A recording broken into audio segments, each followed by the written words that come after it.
శ్రీగురుభ్యో నమః. నమో దేవ్యై మహాదేవ్యై శివాయై సతతం నమః. నమః ప్రకృత్యై భద్రాయై నియతా ప్రణతాస్మతాం.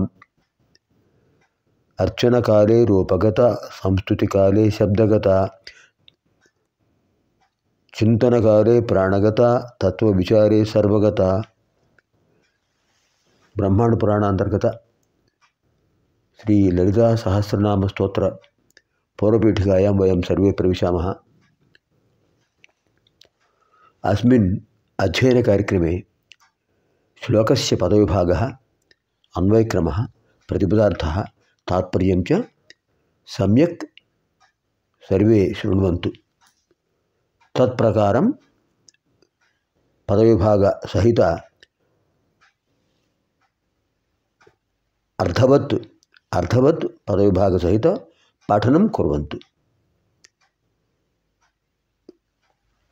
మనం సంస్కృత శ్లోకాలను చాలా జాగ్రత్తగా చదవాలి. ఆ పదవిభాగాలను ఎక్కడెక్కడ ఆపాలి, పదాలను ఎక్కడ ఆపాలి, ఎక్కడ పదం అయిపోతుంది, ఏ పదం తర్వాత ఏ పదం సమకూరిస్తే అన్వయక్రమం ఒక వరుస వస్తుంది, దాని ప్రకారం అర్థం చెప్పుకోవటం, తర్వాత భావం తెలుసుకోవటం. ఇలా చేయడం వల్ల పదాల యొక్క ఉచ్చారణ కానీ, అర్థవంతంగా ఎక్కడెక్కడ ఆ శ్లోకాన్ని ఆపాలో ఆ విషయం కానీ స్పష్టంగా తెలుస్తుంది. అది మన యొక్క ఆ అధ్యయన కార్యక్రమం. ఇంతకుముందు త్రిశతి అధ్యయనం చేసాం, ఇప్పుడు సహస్రం అధ్యయనం చేస్తున్నాం. నిజంగా అమ్మవారి అనుగ్రహమే, లేకపోతే మనకి అవకాశం దక్కుతుందా? ఇప్పుడు 41వ శ్లోకం నుంచి 45 వరకు చూద్దాం. తతః ప్రోవాచ లలితా సదస్యాన్ దేవతాగణాన్ మమాజ్ఞయైవ వాగ్దేవ్యః చక్రుస్తోత్రమనుత్తమం. తతః ప్రోవాచ లలితా సదస్యాన్ దేవతాగణాన్ మమాజ్ఞయైవ వాగ్దేవ్యః చక్రుః స్తోత్రం అనుత్తమం.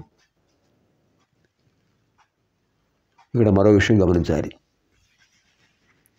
లలితా త్రిశతి కానీ, లలితా అష్టోత్తరశతం కానీ, లలితా సహస్రం కానీ, విష్ణు సహస్రనామం కానీ, ఏదైనా సరే ఆ ఛందస్సును అనుష్ఠుప్ ఛందస్సు అంటారు.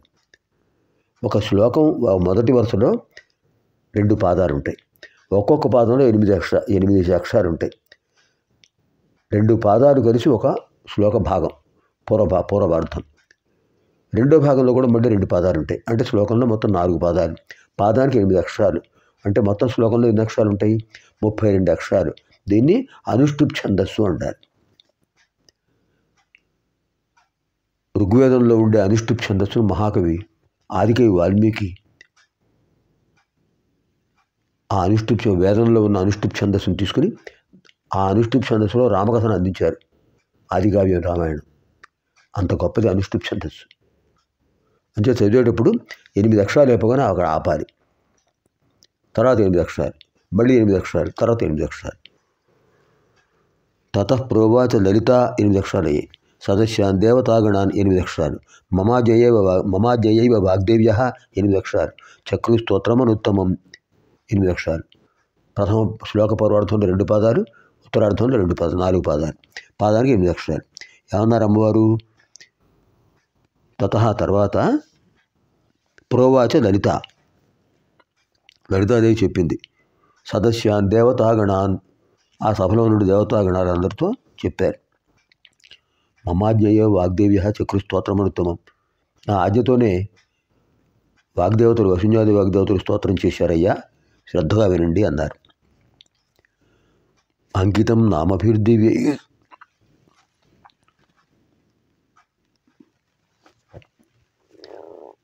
ఏమన్నారు అమ్మవారు? అంకితం నామభిర్దివ్యైః, అంకితం నామభిర్దివ్యైః మమ ప్రీతి విధాయకైః తత్పఠత్వం సదా యూయం స్తోత్రం మత్ప్రీతి వృద్ధయే.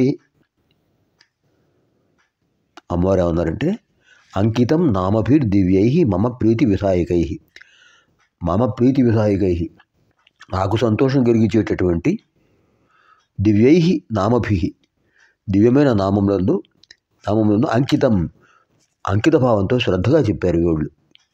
ఎవరు? వాగ్దేవతలు 8 మంది. తత్పఠత్వం సదాయూయం స్తోత్రం మత్ప్రీతి వృద్ధయే. నాకు నా యొక్క అనుగ్రహం అభివృద్ధి పొందాలంటే, నా యొక్క అనుగ్రహం మీకు సమృద్ధిగా లభించాలంటే తత్పఠత్వం, అది చదవండి. సదా, ఎప్పుడు, ఎల్లప్పుడు. యూయం సదా తత్పఠత్వం, మీరందరూ ఎల్లప్పుడూ చదవండి. తథైవ వయం సర్వే పఠామహ, అలాగే మనం కూడా చదువుదాం. తర్వాత 43. ప్రవర్తయధ్వం భక్తేషు మమ నామ సహస్రకం ఇదం నామ సహస్రం మే యో భక్త పఠతే సకృతు. అమ్మవారు చెప్పారు, ఈ మాటలన్నీ అమ్మవారు చెప్పారు ఆ సదస్సులో అని హయగ్రీవ స్వామి వారు, అగస్త్యుల వారు చెప్తున్నారు. ప్రవర్తయధ్వం భక్తేషు మమ నామ సహస్రకం భక్తేషు ప్రవర్తయధ్వం. మమ నామ, జాగ్రత్తగా ఉండి, స్పష్టంగా ఉన్నాయి పదాలు, చిన్న చిన్న పదాలతో ఇచ్చారు వ్యాసులు వారు, మనకు అనుగ్రహించారు. మమ నామ సహస్రకం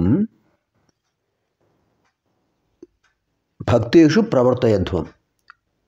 వసుంజాది వాగ్దేవులు చేసినటువంటి ఈ నామ సహస్రాన్ని భక్తులలో ప్రచారం చేయండి. భక్తులకు అందరికీ కూడా, ఎవరైతే నాపై భక్తి కలిగిన వాళ్ళు ఉంటారో వాళ్ళందరికీ చెప్పండి, ఇదిగో నామాలు ఇలా చదవాలి, వసుంజాది వాగ్దేవతలు ఇలా చెప్పారు, అలాగే మేము చదువుతున్నాము, మీరు కూడా చదవండి, అమ్మవారి అనుగ్రహం పొందండి అని నా భక్తులందరికీ చెప్పండి అయ్యా అన్నారు అమ్మవారు. ప్రవర్తయధ్వం భక్తేషు ఇదం నామ సహస్రం మే, నా యొక్క ఈ సహస్రనామాన్ని చెప్పండి. యో భక్త పఠతే అసకృత్. సకృత్ అంటే ఎప్పుడో ఒకసారి, సకృత్ అంటే ఒక్కసారి మాత్రమే. అసకృత్ అంటే ఎలవేళలా, ప్రతిరోజు. అసకృత్ యహ భక్త పఠతే, ఏ భక్తుడైతే రోజు చదువుతాడో వాడికి ఎటువంటి ఫలితం వస్తుంది? తర్వాత శ్లోకంలో చెప్తున్నారు. సమే ప్రియతమో జేయ తస్మై కామాన్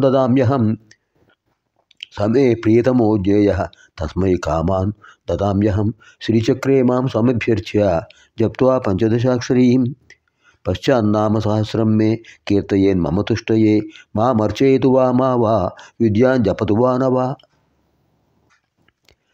44-45 శ్లోకాలు కలిపి అర్థం చెప్పుకుందాం. ఏమన్నారు అమ్మవారు? సమే ప్రియతమో జ్ఞేయ తస్మై కామాన్ దదామ్యహం. ఏ భక్తుడైతే ఎల్లవేళలా నా నామాన్ని జపిస్తాడో వాడికి ధర్మబద్ధములైన కోరికలను అనుగ్రహిస్తాను. సహా మే ప్రియతమ భక్త, వాడు నాకు ఇష్టమైన భక్తుడు. తస్మై కామాన్ దదామ్యహం, అర్థవంతమైన ధర్మబద్ధమైన కోరికలను ఇస్తాను. శ్రీచక్రే మాం సమభ్యర్చ్య జప్త్వా పంచదశాక్షరీం. అంతేత భక్తులు ఏం చేయాలి? శ్రీచక్రే మాం సమభ్యర్చ్య, మొదట శ్రీచక్రంలో నన్ను ఆవాహన చేసి పూజించాలి. శ్రీచక్రమునందు మాం, నన్ను, సమభ్యర్చ్య పూజించి, పంచదశాక్షరీం జప్త్వా, పంచదశాక్షరి వాగ్భవ కోటం, అలాగే కామరాజు కోటం, శక్తి కోటం, 15 బీజాక్షరాలు, వాటితో కూడిన మంత్రాలను జపం చేయాలి. పంచదశాక్షరి చేసిన తర్వాత ఏం చేయాలి? పశ్చాన్నామ సహస్రం మే కీర్తయేన్ మమ తుష్టయే. ఆ తర్వాత సహస్రనామం చదవాలి. దేనికి? మమ తుష్టయే, నా యొక్క అనుగ్రహం పొందడానికి. నా యొక్క అనుగ్రహం పొందాలంటే ఏం చేయాలి? శ్రీచక్రాన్ని అర్చించాలి, శ్రీచక్రంలో అమ్మవారిని ధ్యానించాలి. తర్వాత ప్రత్యేకంగా శ్రీ విద్యా మంత్రం ఉంది. శ్రీ విద్యా మంత్రం అంటే పంచదశి మంత్రం. క ఏ ఈ లా హ్రీం, అది వాగ్భవ కోటం. హసకహల హ్రీం కామరాజు కోటం. సకల హ్రీం శక్తి కోటం. ఈ 15 బీజాక్షరాలతో కూడినటువంటి మంత్రాలను ఒక్కసారైనా జపం చేయాలి.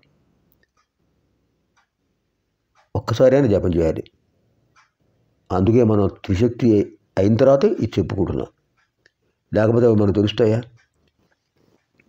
అలా చేయాలి. ఆ తర్వాత సహస్రనామం పారాయణ చేయాలి. అంటే శ్రీచక్ర సమర్చన, శ్రీచక్రాన్ని అర్చించడం, పంచదశి బీజాక్షరాలతో 15 బీజాక్షరాలతో అమ్మవారిని జపించటం, తర్వాత సహస్రనామ పఠనం. ఇలా చేయడం వల్ల అమ్మవారి యొక్క దివ్యానుగ్రహం కలుగుతుంది. మా అర్చయతువా మా మా అర్చయతువా మా వా విద్యాం జపతువానవా మాం అర్చయతువా మా వా విద్యాం జపతువానవా. నన్ను అర్చించిన, శ్రీ విద్యా మంత్రం జపించిన, సహస్రనామం చేస్తేనే అది పూర్తి అవుతుంది, పరిపూర్ణం అవుతుంది అని చెప్పారు. అంచేత మనం సహస్రనామం కూడా పూర్తి చేసుకుంటే అమ్మవారి యొక్క అనుగ్రహాన్ని పరిపూర్ణంగా పొందవచ్చు. సర్వేభ్య. ఇప్పుడు ఈ శ్లోకం 5 చూద్దాం, 41-45 వరకు.